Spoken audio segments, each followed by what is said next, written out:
डरावनी रातें YouTube channel पर आपका स्वागत है। भूत प्रेत पिशाच और शैतानों की रोमांचक कहानियां आपको इस चैनल पर सुनने को मिलती हैं। अगर आपको ऐसी ही वीडियोस देखना पसंद है तो हमारे इस चैनल को सब्सक्राइब करना ना भूलें। तो हेडफोन लगा लें, कमरे की लाइट्स ऑफ कर लें, क्योंकि ये वक्त हो रहा है डरने का।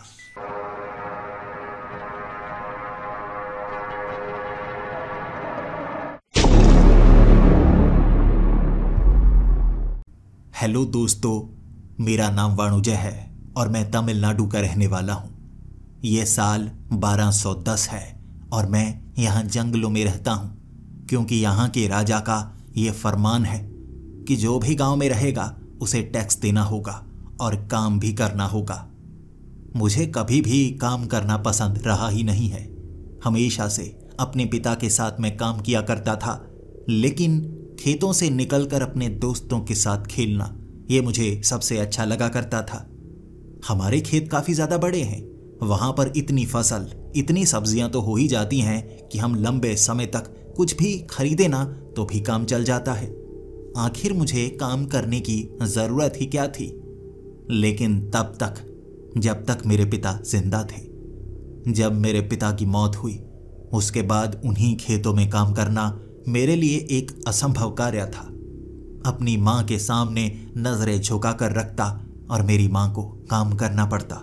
उन्हीं खेतों में अपनी माँ को काम करते हुए देख मुझे लगने लगा था, कैसी है जिंदगी मेरी, आखिर मैं इतना कामचोर क्यों हूँ। धीरे धीरे थोड़ी मेहनत की, लेकिन काफ़ी ज़्यादा देर हो चुकी थी। हमें कर्ज जो हमने लिया था वो वापस तो करना ही था ना। ऊपर से राजा के फरमान से वो टैक्स भी हमें देना था। इसी कारण अपनी ज़मीन हमें खोनी पड़ी। इसके बाद अब मुझे कहीं ना कहीं काम करना था। यहाँ पर काफ़ी ज़्यादा व्यापारी आते रहते थे। मैंने व्यापारियों से बात करना शुरू कर दी, क्या मैं उनके साथ काम कर सकता हूँ। 2 महीने तक ऐसे ही एक व्यापारी के साथ मैं काम करता रहा, लेकिन मेरी कामचोरी यहाँ भी आड़े आ गई। मैं उसके साथ काम कर नहीं पाया और उसका नुकसान कर दिया। वहाँ से मैं भाग निकला था, लेकिन रास्ते में आते वक्त मुझे लग रहा था वापस माँ के पास जाऊँगा तो अपना चेहरा कैसे दिखा पाऊँगा। खाली हाथ जब मैं सामने लेकर जाऊँगा, माँ की हिम्मत टूट जाएगी। और ऐसा ना हो, अपने पिता को मैं खो चुका हूँ, अपनी माँ को भी खो दूँ। इसीलिए रास्ते में आते वक्त खुद पर बहुत ज़्यादा गुस्सा आ रहा था, लेकिन क्या करूं, भगवान ने मुझे ऐसा ही बनाया था। आते वक्त मुझे रास्ते में एक चांदी का सिक्का मिला। मैंने अच्छे से उसे साफ किया। पास में छोटे से तालाब में पानी रुका हुआ था। भले ही रुके हुए पानी को इस्तेमाल नहीं करना चाहिए, लेकिन मैंने उस गंदे पानी से भी अपना चेहरा धोया, इसी के साथ उस सिक्के को भी धोया। चांदी की पहचान मैं कर सकता हूँ। मेरी माँ के पास एक गहनों की डिब्बी है और माँ हर बार कहती रहती है, अगर मुश्किल घड़ी आई हम इस डिब्बी को बेच देंगे, काफ़ी ज़्यादा धन हमारे पास आ जाएगा। लेकिन इस बार मेरे हाथ में एक भारी चांदी का सिक्का था। अपने गांव में पहुंचकर मैंने वो चांदी का सिक्का बेचा, व्यापारियों को दिया, जिससे काफ़ी ज़्यादा फसल हमें मिल गई। 6 महीनों का काम हो चुका था और अब मुझे लगा हमें खेतों में काम करने की ज़रूरत क्या है। अगर हमें इसी तरह कुछ ना कुछ मिलता रहे तो अच्छा होगा। उस जगह जाना कोई पसंद नहीं करता था जहाँ से निकलकर मैं आया था। इतिहास में कई बार राजा वहाँ से निकले तो शत्रुओं ने वहाँ हमला कर दिया था।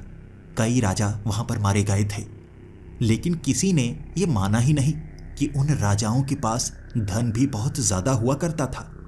अगर शत्रुओं ने उन पर हमला किया तो उनका धन भी कहीं ना कहीं तो गिरा होगा। हो सकता है उन्होंने कहीं ना कहीं गाड़ा हो। उन्हीं जंगलों में कोई ना कोई ऐसी जगह तो होगी जहां ऐसे राजा अपने धन को गाड़कर बचने की कोशिश कर रहे होंगे, लेकिन मारे गए। शत्रुओं ने उन धन को पाने की कोशिश की, पा नहीं सके। हो सकता है वैसा खजाना अब भी उस जंगल में मौजूद हो। 6 महीने का राशन, अनाज, सब्जी सब कुछ घर में मौजूद था, लेकिन फिर भी मैं उस जंगल में जाना चाहता था। माँ ने मना किया था, मेरे दोस्तों ने मना किया था, परिवार के कई सदस्यों ने मना किया था, लेकिन फिर भी मैं ये काम को अपनाना चाहता था, जो काम को बाकी सब काम भी नहीं मान रहे थे। मैं कोई चोरी चकारी करने के लिए नहीं जा रहा था, मैं बस खोए हुए धन को ढूंढने का काम करने वाला था। ये दूसरी बार था जब मैं उसी जंगल में जा रहा था।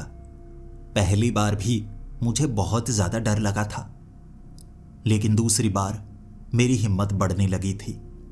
उसी जंगल में मैं जमीन के नीचे गड़ी हुई चीज को ढूंढना चाहता था, गिरे हुए किसी गहने को ढूंढना चाहता था। वहां पर मुझे एक चांदी का झुमका भी मिल गया। इसी की उम्मीद थी मुझे, लेकिन मैं यहीं पर रुकने वाला नहीं था। अभी तो शुरुआत ही की थी। सोचा था मैंने कुछ दिन जंगल में बिताऊंगा, खाने पीने की कोई कमी तो हो नहीं सकती, और यहां पर जानवर तो ढेर सारे मिल जाएंगे। किसी न किसी जानवर को मैं मार सकता हूं। फल सब्जियां यहां पर बहुत ज्यादा थी और पीने के पानी की कोई कमी नहीं थी। जंगल में मैंने 2 दिन बिताए। वो चांदी का झुमका तो एक शुरुआत थी, वहां मैंने और भी कई काम की चीजें ढूंढ निकाली थी। कुछ ऐसी चीजें जो राजाओं के पास होती हैं। आईना, धातु का बना हुआ आईना काफी महंगा था और उसे बेचने में सावधानी का इस्तेमाल भी करना होगा। ऐसा ना हो मैं पकड़ा जाऊं और मुझे राजा कोई सजा सुना दे। उस आईने को बेचने के लिए मुझे काफी लंबा सफर तय करना पड़ा था। दूसरे राज्य में जाकर मैं उस आईने को बेचकर आया और बदले में मुझे 15 चांदी के सिक्के मिले थे। बाकी चांदी का झुमका वो अलग से। छुटमुट चीजें और भी मिली थीं, लेकिन वो धातु की थी, ज्यादा महंगी नहीं थी। फिर भी उससे घर का गुजारा किया जा सकता था। मां खुश थी। चांदी के उन सिक्कों को हमने घर के नीचे एक लकड़ी के बक्से में दफना दिया था। समय समय पर हम चांदी के सिक्के निकालते रहेंगे और उससे घर का गुजारा करते रहेंगे। यह सोचकर काफी ज्यादा खुशी मिली थी। लगभग 20 दिनों तक मैं जंगल में नहीं गया और उसके बाद फिर से मैंने माँ को कहा, माँ ये काम मुझे करना होगा। जंगल में बहुत सारी चीजें मिलती हैं और किसी को बताना मत मैं जंगल में क्या करने जाता हूँ। सबको कहना मैं जंगल में जाकर जड़ी बूटियां ढूंढने के लिए वहीं पर रहता हूँ। जड़ी बूटियां मिलती हैं और मैं दूसरे राज्य में और दूसरे गांव में जाकर जड़ी बूटियां वैद्य को बेचकर वापस आता हूँ। इससे हमारी कमाई होती है। मेरी माँ ने यही सबको बताया था और रात के अंधेरे में जंगल में जाना यह काम मैंने पकड़ लिया था। हर बार महीने में 2 से 4 दिन मैं जंगल में बिताता। कई बार खाली हाथ वापिस आता और सच में सिर्फ जड़ी बूटियां ही लेकर आता। कुछ ऐसे फूल जो बहुत ज्यादा महंगे होते। सैनिकों को वो फूल देकर मुझे अच्छी खासी कीमत मिल जाती। वो उन फूलों को राजा तक पहुंचाते और उससे उनकी भी कमाई होती। लेकिन कभी कभी सोने चांदी की चीजें मिलती। ढूंढ तो मैं रहा था कोई ऐसी चीज जो सोने की हो। सोना ज्यादा महंगा होता है और अगर मेरे हाथ कोई ऐसा खजाना लग गया उसके बाद मेरी जिंदगी सफल हो जाएगी। मैं एक शाही परिवार का सदस्य बन जाऊंगा। सोने की चीजें सिर्फ शाही परिवार के पास होती हैं और इससे एक गांव का मुखिया बना जा सकता है, एक बड़ा व्यापारी बना जा सकता है और हो सकता है राजा की सभा में कहीं ना कहीं मुझे भी कोई जगह मिल जाए। बस यहीं से अपनी जिंदगी को सुरक्षित करना चाहता था मैं। इसीलिए बार बार जंगल में जाता रहा। लेकिन अब इस जंगल के हिस्से को मैंने खंगाल लिया था। मैं ज्यादा आगे जाना चाहता था, उन इलाकों में जिसे शापित कहा जाता है। पुराने जमाने से राजा, शत्रु कोई भी उस इलाके में जाना पसंद नहीं करता, लेकिन ऐसी जगह ही तो खजाने को छिपाने के लिए सही होती है। ये सोचकर मैं जंगल के उसी हिस्से में बढ़ चला था। अंधेरा बहुत ज्यादा था। आगे बढ़ते वक्त मुझे ऐसा लग रहा था मैं भटक ना जाऊं। ये बहुत बड़ा जंगल है और यहाँ से बाहर निकलना बहुत ज़्यादा कठिन होता है। ऐसी जगह जिसका इस्तेमाल सैनिक नहीं करते, राजा नहीं करते, व्यापारी नहीं करते। यहाँ कोई भी रास्ता नहीं मिलेगा। जंगल के बीच, जंगली जानवरों के बीच मुझे रात बितानी होगी। लेकिन अगर कोई ऐसी चीज़ मेरे हाथ लग गई जो सोने की हुई, फिर मेरी जिंदगी बदल जाएगी। रात का अंधेरा हो चुका था। अब तक मैं कुछ भी ढूंढ नहीं पाया था और इस रात को बिताने के लिए मुझे सबसे सुरक्षित जगह एक पेड़ ही लगा। काफ़ी ज़्यादा ऊंचा पेड़, और अगर मैं उस पेड़ के ऊपर चढ़ जाऊंगा और कटीले झाड़ को नीचे बिछा दूंगा, कोई जानवर भी उस पेड़ के ऊपर नहीं आने वाला। रात आसानी से बिता सकता हूँ। कंटीले झाड़ को इकट्ठा कर रहा था, पेड़ के नीचे लगाने ही वाला था। तभी मेरे कान में एक फुसफुसाहट की आवाज़ हुई। मैं चौकन्ना सा हो गया। पहले मुझे महसूस हुआ ऐसे जैसे कुछ करीब से बोला हो, या कोई जानवर भी हो सकता है, करीब से निकला होगा। मैं वो झाड़ियों को जल्दी जल्दी बिछाने लगा और छलांग लगाकर पेड़ के ऊपर चढ़ने लगा। फिर से वो आवाज़ आई। फुसफुसाहट की आवाज़ कान के बहुत करीब से आई थी। कभी तो लगता कोई कान के पास से बोल रहा है, कभी लगता कोई बोल नहीं रहा है, बल्कि दूर से कुछ हिल रहा है। बहुत लंबे समय तक मुझे कुछ पता नहीं चला, लेकिन मैं पेड़ के ऊपर चढ़ गया। जब पेड़ के ऊपर भी वैसी ही फुसफुसाहट की आवाज़ मेरे कानों में पड़ी, तब मुझे लगा ये कुछ ऐसा है जो मेरे बेहद करीब है, लेकिन मैं उसे देख नहीं पा रहा हूँ। यकीनन ये एक शापित जंगल है, और ऐसा ना हो कोई शाप मुझे भी लग जाए। दिल की धड़कन बहुत ज़्यादा तेज थी। आवाज़ आती जा रही थी। फुसफुसाहट की वो आवाज़ ना तो मुझे सोने दे रही थी और ना ही यहाँ से भागने का कोई मौका मेरे पास था। बस चुपचाप पेड़ पर बैठे हुए उस आवाज़ को कान के करीब मैं महसूस ही कर सकता था। अचानक फिर से वो आवाज़ आई, लेकिन इस बार वो साधारण फुसफुसाहट की आवाज़ नहीं थी, जैसे कुछ शब्द हों जो मेरे कान में पड़े। तुम उस तरफ जाओ, तुम उस तरफ जाओ, ऐसे शब्द थे। मैं हक्का बक्का सा हो गया। क्या चीज़ है ये? क्या है जो मेरे कान के पास बोल रहा है? कहाँ जाऊं मैं, कहाँ जाऊं? और वो फुसफुसाहट की आवाज़ फिर से कान में आने लगी, लेकिन शब्द साफ नहीं थे। काफ़ी ज़्यादा कोशिश की मैंने समझने की, लेकिन कुछ समय बाद वो साफ आवाज़ आई। वहाँ तुम्हें काम की चीज़ मिलेगी, वहाँ तुम्हें काम की चीज़ मिलेगी। जब ये शब्द मेरे कान में पड़े, तब मुझे लगा कोई है जो मुझसे बात कर रहा है। हो सकता है वो कोई काम की चीज़ मुझे बता रहा हो। अचानक वो आवाज़ मुझे समझ में आई और उसने कहा, मैं तुम्हारा फ़ायदा करवा सकता हूँ। अगर तुम वहाँ जाओ जहाँ मैं कहता हूँ तो तुम्हारा फ़ायदा होगा। ऐसा लग रहा था कोई मुझसे बात कर रहा है, तो मैंने जवाब दिया, कौन हो तुम? इस बार आवाज़ फुसफुसाहट की ही थी, लेकिन पहली बार में ही समझ में आ गई। मैं ये जंगल हूँ, जो भी यहाँ आता है मैं उससे बात करता हूँ, मैं उसका फ़ायदा करवा सकता हूँ। जब भी फ़ायदे की बात हो, ऐसा हो ही नहीं सकता कि मैं ना कर दूँ। फ़ायदा तो अपना होना चाहिए, लेकिन डर है रात के समय अगर मैं नीचे जाऊँगा, कोई जानवर मिल गया, फिर मैं क्या करूँगा? यही सवाल मैंने उस आवाज़ से पूछा। नीचे तो बहुत सारे जानवर हैं ना, अगर मैं जानवरों के सामने जाता हूँ तो मुझे नुकसान हो सकता है। ऐसा भी तो हो सकता है कोई मुझ पर हमला कर दे। तब सामने से वो आवाज़ आई, कानों में वो फुसफुसाहट। इस समय इस इलाके में और कोई नहीं है, लेकिन अगर तुम्हें डर लग रहा है, तुम कोई नोकीली चीज़ को अपने करीब रख सकते हो, लेकिन फ़ायदा तुम्हारा ही होगा। जल्दी करो, समय मत गवाओ,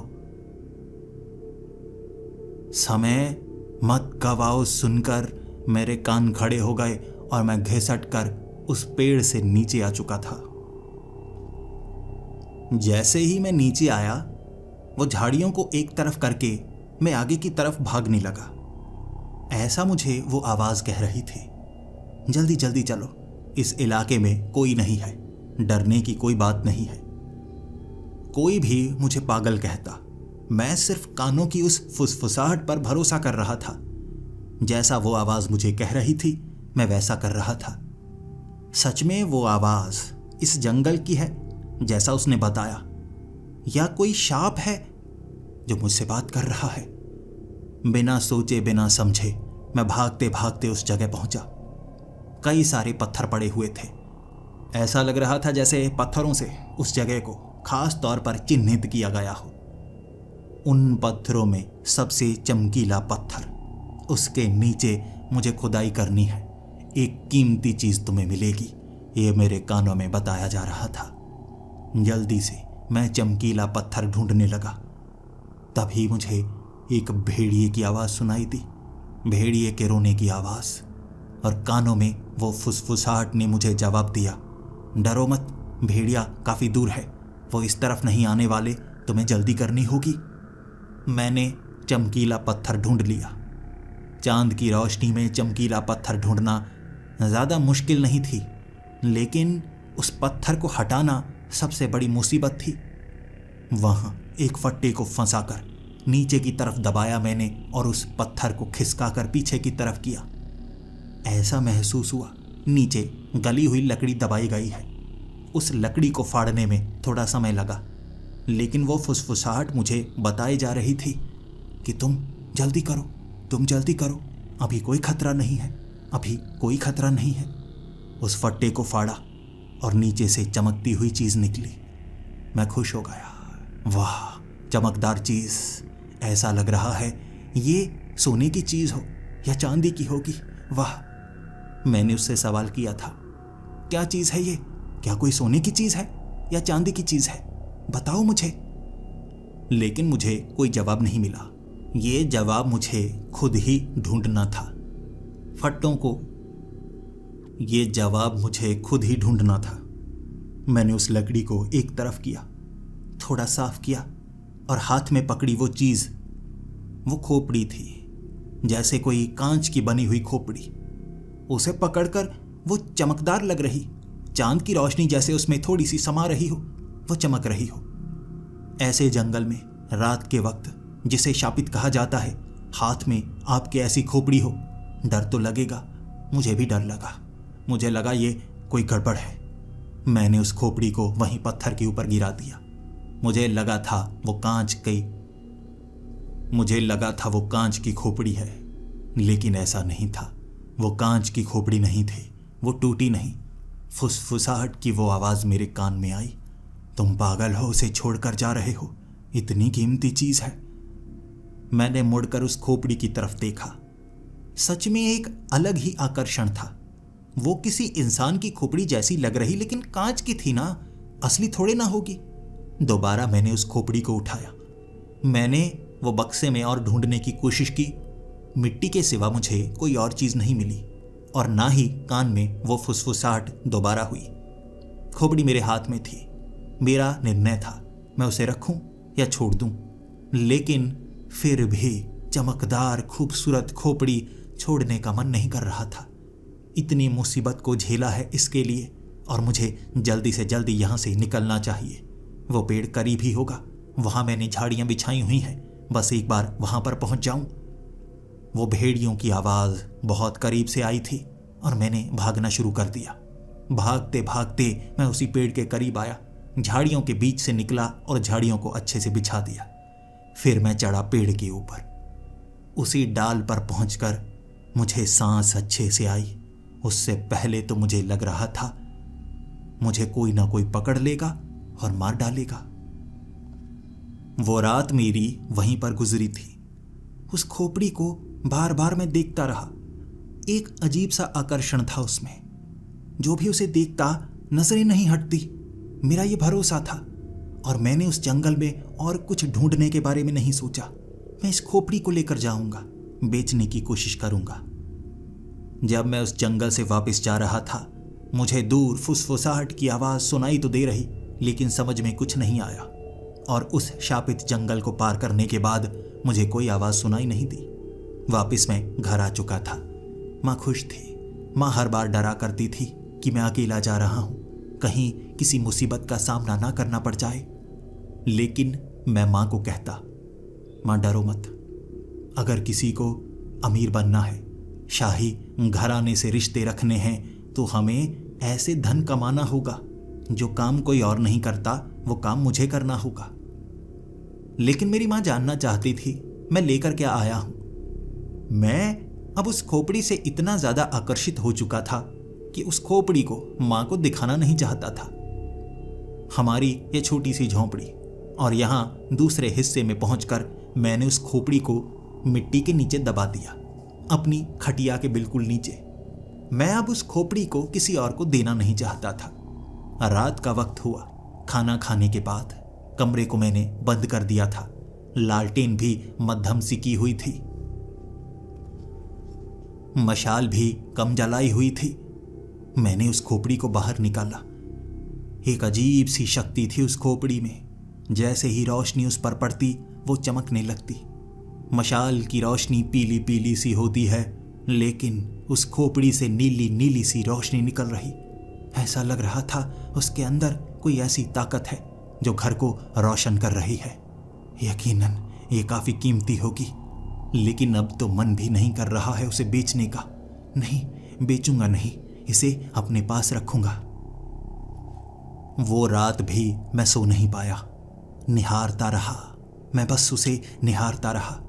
अब ऐसा लगने लगा था ये मेरे शरीर का हिस्सा है, मैं इसे किसी और को नहीं दूंगा। बस देखूं तो सही ये क्या चीज है। एक रात आप एक चीज को निहार नहीं सकते।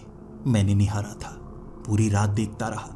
और सुबह जब मेरे एक तरफ वाले कमरे में मेरी माँ आ रही थी, दरवाजे को जोर से पीटा करती थी, और मैं अपने कमरे का दरवाज़ा कभी बंद नहीं करता था। आज बंद था दरवाज़ा। माँ ने दरवाजे को पीटा और कहा, क्या कर रहे हो वाणुजय? तुमने कमरे का दरवाज़ा क्यों बंद किया है और जैसे कोई भारी चीज़ आगे रखी है? सच में मैंने भारी चीज़ आगे रखी थी, लेकिन मुझे याद भी नहीं मैंने वो छोटा सा टेबल आगे कैसे रख दिया था। फिर मैंने माँ को कहा, माँ मुझे अकेला छोड़ दो, मैं ज़रूरी काम कर रहा हूँ। माँ ने कहा, कुछ खाना तो खा लो, सुबह का वक्त हो गया है। फिर छोटा मोटा तुम्हें काम तो करना होगा ना। आगे वाली वो ज़मीन मैंने देख रखी है तो छोटी, लेकिन हमारा भी कुछ बन जाएगा ना। उस ज़मीन को खरीदना चाहती हूँ। तुम ऐसा करो, शाही परिवार से, सैनिकों से मिलने की कोशिश करो ना। मैंने माँ को साफ मना कर दिया, माँ बहुत ज़रूरी काम है, मैं अपने कमरे से बाहर नहीं निकलने वाला। मेरी माँ गुस्से में गई थी, लेकिन मैं बस उस खोपड़ी को निहारना चाहता था, देखना चाहता था उसमें है क्या चीज़। कुछ ऐसा था जो हिल रहा था। मैं उसे देखता और आकर्षित होता चला जाता। कुछ समय बाद मेरी माँ वहां पर दोबारा आई, गुस्से में, तुम जाओगे या नहीं? देखो मैं अंदर आने वाली हूं, दरवाजा तोड़ दूंगी। गुस्से में मैंने माँ को कहा था, माँ दिमाग खराब हो गया है, तुम दरवाजे को तोड़ नहीं सकती। मैंने कह दिया ना, तुमसे नहीं बात करनी तो नहीं बात करनी। मेरी माँ रोती रोती बाहर से गई थी। पहली बार मैंने अपनी माँ को डांटा था, लेकिन मुझे जरा भी दुख नहीं था। माँ ने मुझे अकेले नहीं छोड़ा, मैं जरूरी काम कर रहा हूं, बहुत ज्यादा जरूरी।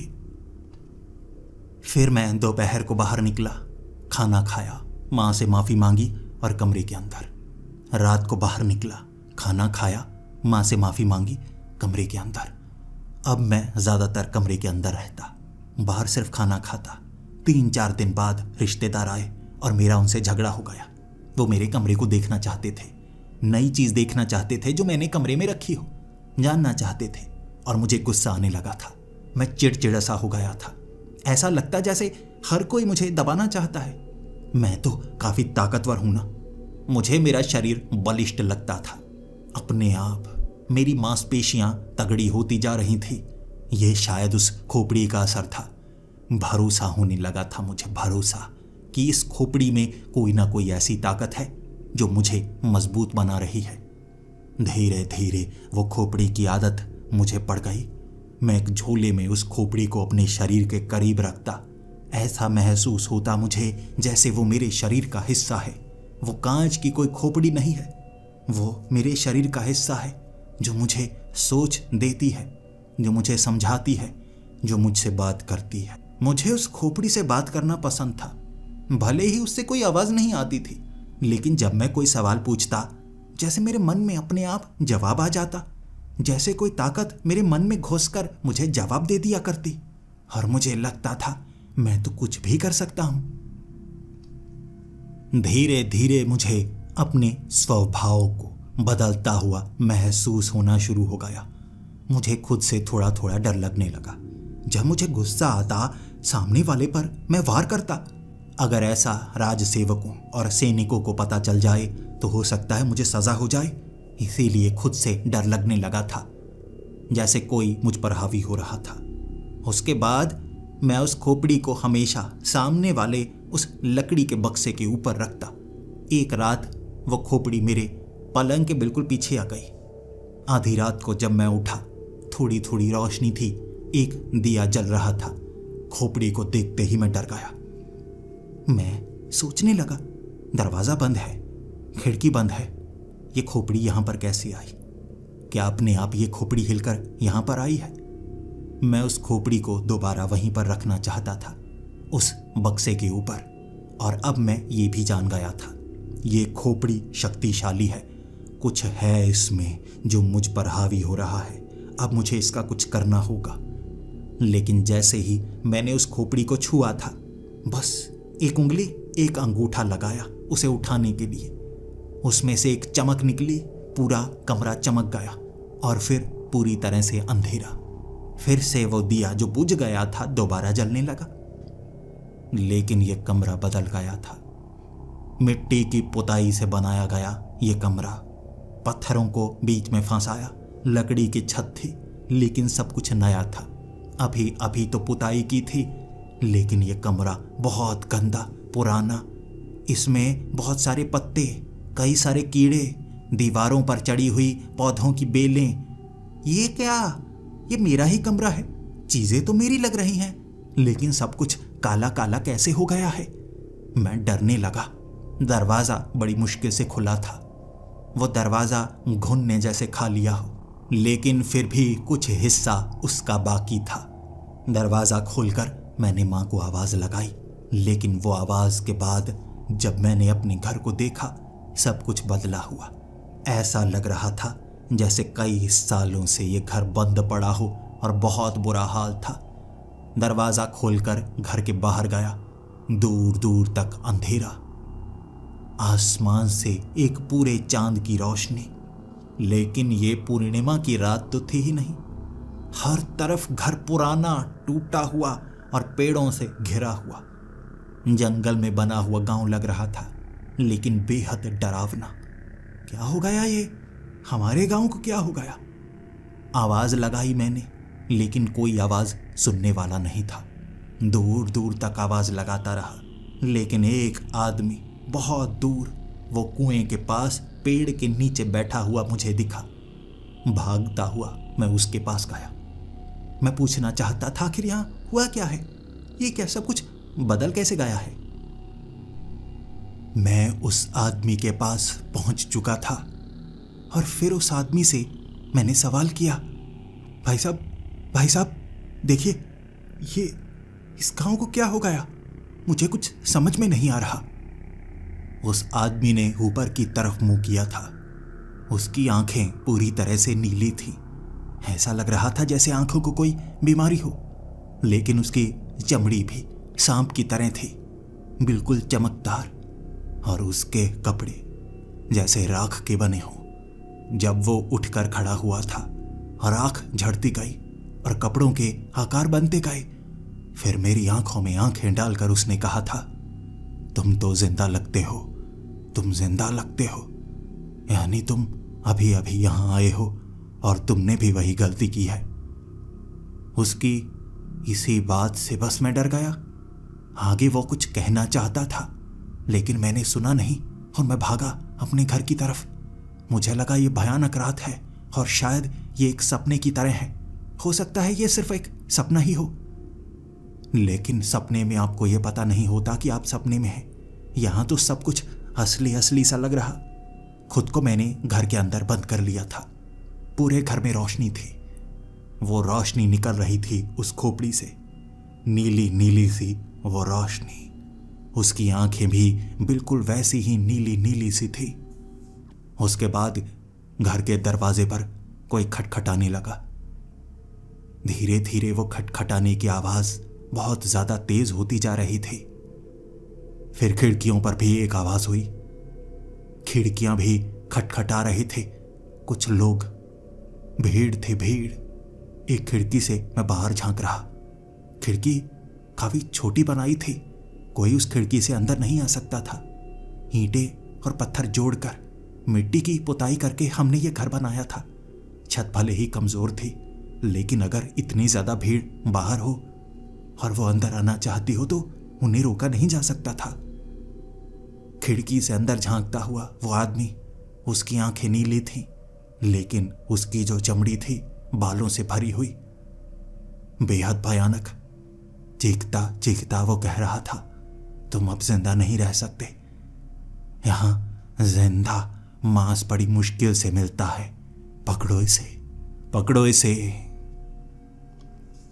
वो घर के अंदर आने की पूरी कोशिश कर रहे थे, खिड़की को तोड़ने की कोशिश की, लेकिन इन पत्थरों का इस्तेमाल जो मैंने किया था ये सबसे भारी वाले पत्थर थे।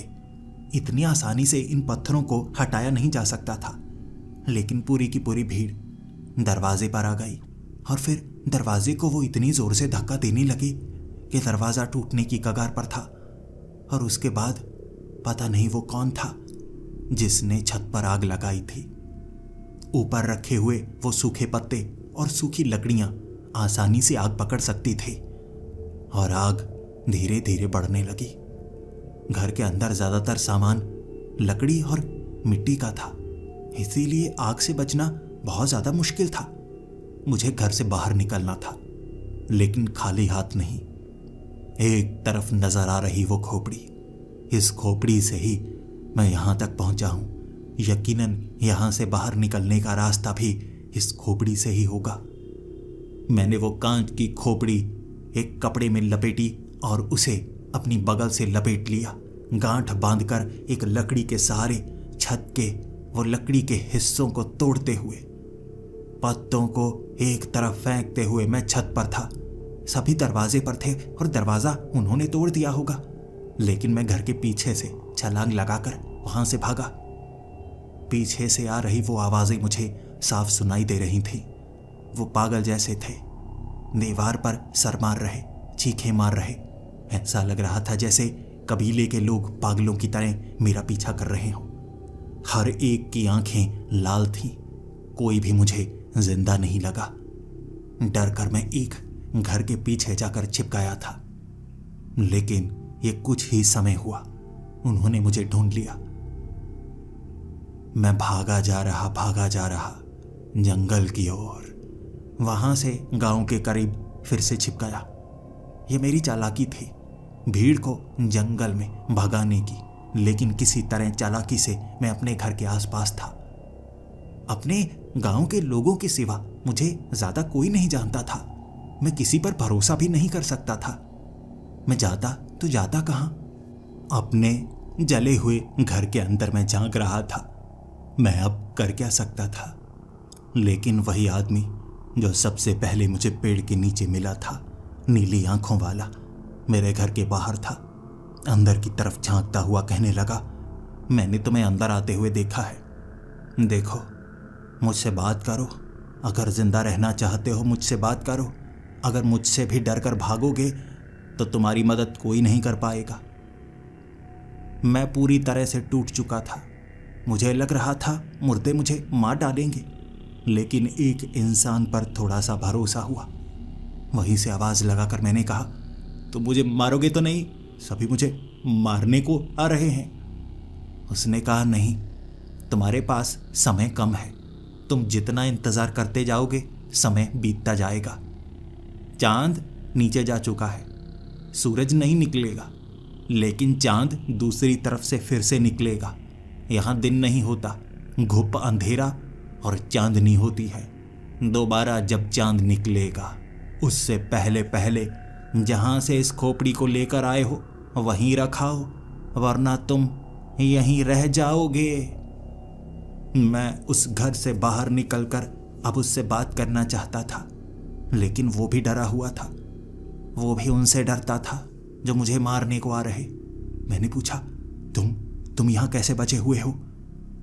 उसने कहा, मैं बचा हुआ नहीं हूं, मर मैं भी चुका हूं, लेकिन मैं अपनी मौत का कारण किसी और को नहीं मानता और ना अपनी मौत की सजा किसी और को देना चाहता हूं। वो देना चाहते हैं। वो खुद अपनी गलती से मरे थे और सजा तुम्हें देना चाहते हैं। इसी तरह जो भी फंसता है वो सजा उसे देते हैं। जो खोपड़ी तुम्हारे पास है वो कोई साधारण खोपड़ी नहीं है। ये हजारों साल पहले एक महान डायन की खोपड़ी है, लेकिन मरने के बाद उसके शरीर को खत्म नहीं किया जा सका। ये खोपड़ी को कोई जला नहीं सकता, कोई तोड़ नहीं सकता, कोई भस्म नहीं कर सकता।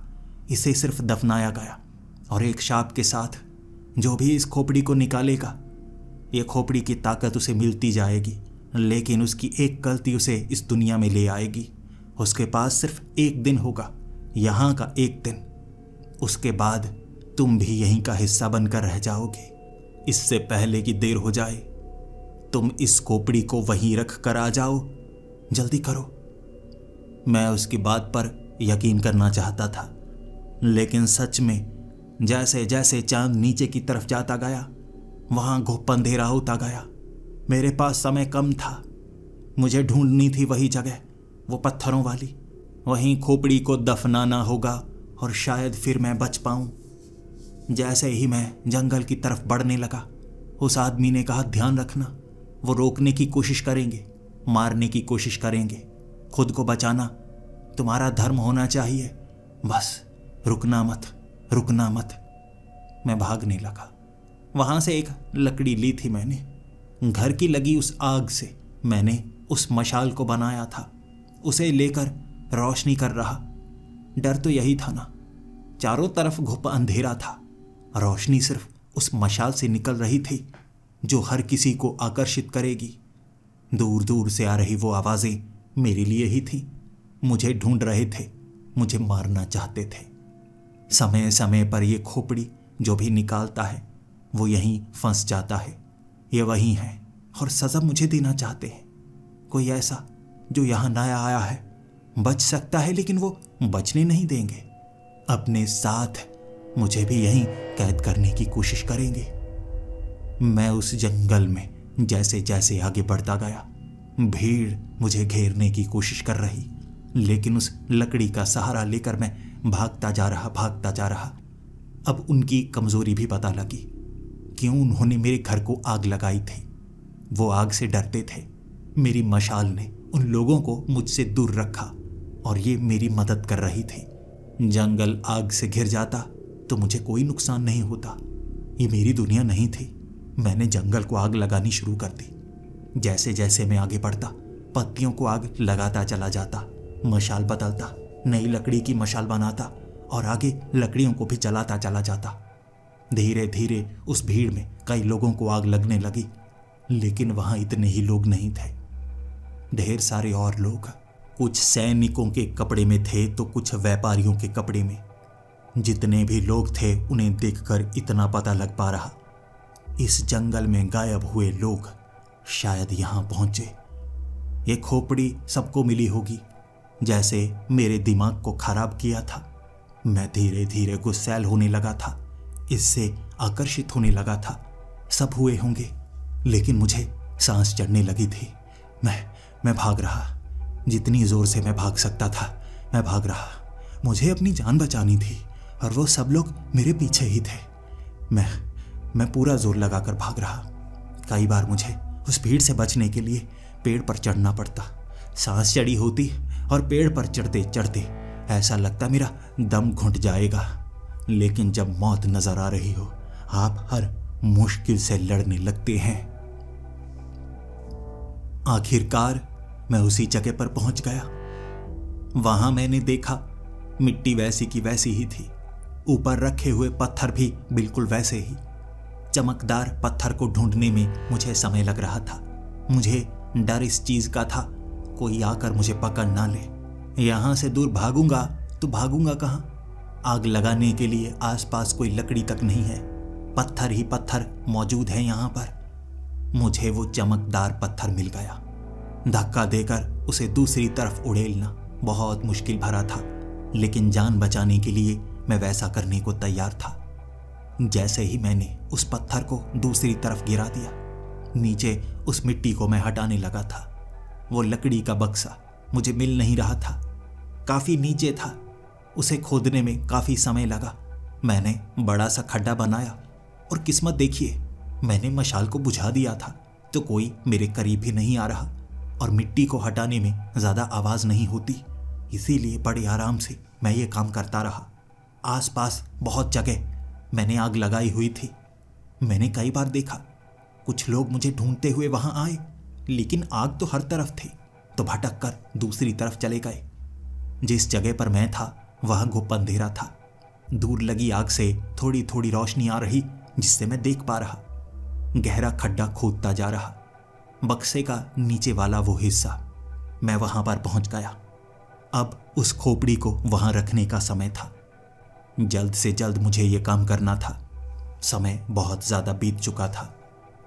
जैसे ही मैं एक तरफ रखी उस खोपड़ी को उठाने वाला था, वहां पर खोपड़ी मौजूद नहीं थी और मैं घबरा गया।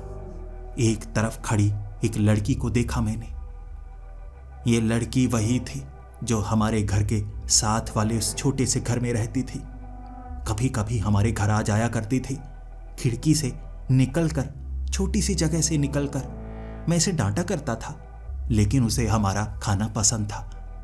यहां खड़ी मेरी तरफ देख रही और कह रही, भैया, जब से इसे हाथ लगाया है मैं भटक रही हूं और लोग मुझे मारना चाहते हैं। मेरे पीछे ही है, मैं क्या करूं?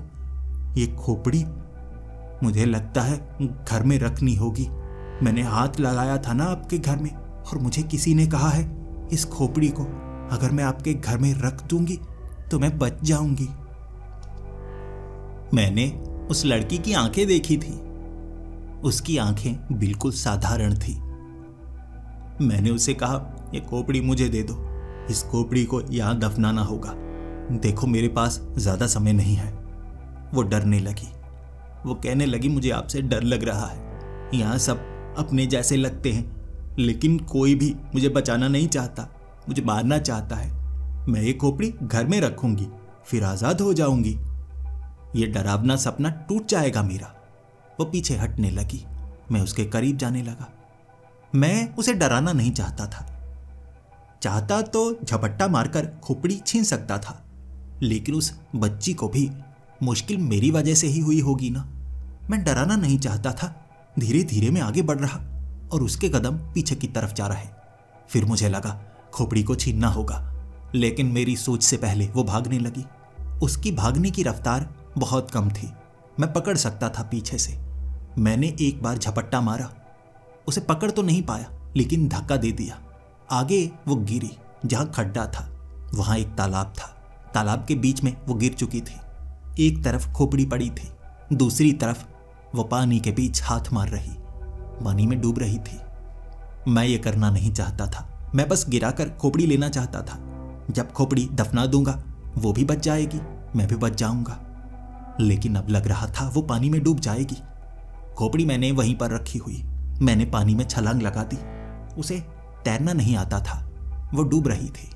मैंने उसे पकड़ा, बाहर की तरफ तैरते हुए निकाला। फिर उसके पेट से मैंने पानी निकाला। इतने में खोपड़ी उठाकर जब मैं भाग रहा, वो लड़की मेरे पीछे आना चाहती थी, लेकिन धीमे धीमे वो भी भाग रही। मैं बस खोपड़ी दफना देना चाहता था। जैसे ही मैं वहां पर पहुंचा, वहां खोदा गया कोई खड्डा मौजूद नहीं था। पत्थर एक तरफ गिरा हुआ, सपाट मिट्टी, और धीरे धीरे थोड़ी थोड़ी रोशनी सी बढ़ी। मेरे हाथ में खोपड़ी थी। जैसे ही मेरी नजर ऊपर पड़ी थी, एक तरफ से चांद की छोटी सी रोशनी। चांद निकल चुका था, खड्डा बंद था। खोपड़ी मेरे हाथ में जो थी वो पत्थर में तब्दील हो गई, और लड़की जो पास में खड़ी उसकी आंखें नीली थीं, और फिर रूप बदला उसका, एक भयानक चुड़ैल जैसी बन गई, और फिर हंसते हुए कहने लगी, तुम्हें उस बच्ची पर भरोसा हो जाता, मुझे लगा था तुम्हें हो जाएगा। तुम भागोगे नहीं, तुम उसे पकड़ने की कोशिश भी नहीं करोगे। जो भी यहां कैद होता है वो तेजी से भाग नहीं सकता। हमें चलना पड़ता है, यह हमारी कमजोरी है, और भागने वाला चलने वाले से कुछ भी छीन सकता है। अगर हमारी संख्या ज्यादा हो तब हम जरूर हावी हो सकते हैं, लेकिन तुमने गलती कर दी। मुझे उस पर गुस्सा था। मैं उसे पकड़कर बताना चाहता था कि तुमने ये क्यों किया, मुझे यहां क्यों फंसाया? जैसे ही मैंने 2 कदम आगे बढ़ाए, तेज में भाग नहीं पा रहा। जोर में जितना भी लगा रहा था, मेरे कदम आगे नहीं बढ़ रहे। उसके बाद उसके करीब पहुंचता उससे पहले वो पीछे हटने लगी, मुझसे दूर। फिर वहां पर कुछ लोग आए, मुझे पकड़कर मारना चाहते थे।